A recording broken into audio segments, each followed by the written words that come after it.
property here. This is a custom home build of Revere Real Estate.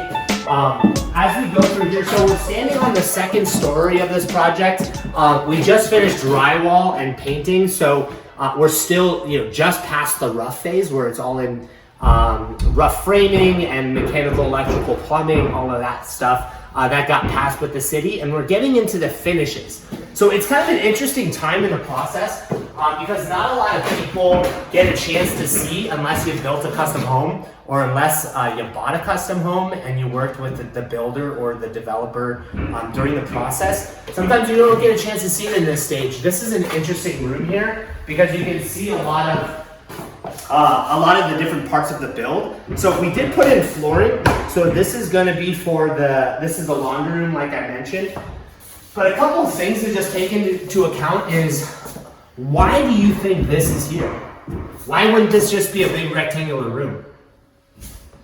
Well, the reason is, this is the primary chase for the entire house. What's a chase? Well, a chase is where we have all of the ducting that runs from the furnace in the attic to all of the rooms, both on this floor as well as down below. So this chase feeds all of the ducting. Actually, if you'll pan here, so this is where you get into the attic.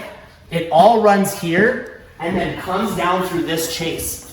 So since we're on the second story and the furnace is also on the second story in the attic space, it needs to go all to the rooms down below in the first story. The kitchen, the powder room, the dining room, the living room, all of those areas. And in order to fund all of the ducting down below, you need to have a space dedicated for that. So actually, that's what all of this is. There's all kinds of ducting behind here.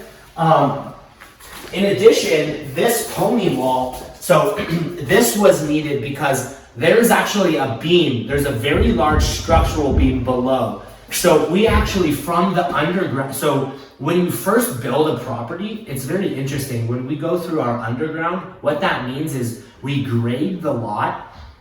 We have our civil engineer that grades, surveys, shoots the plot of land, and then we trench out all of the electrical sweeps, all of the plumbing, the gas lines.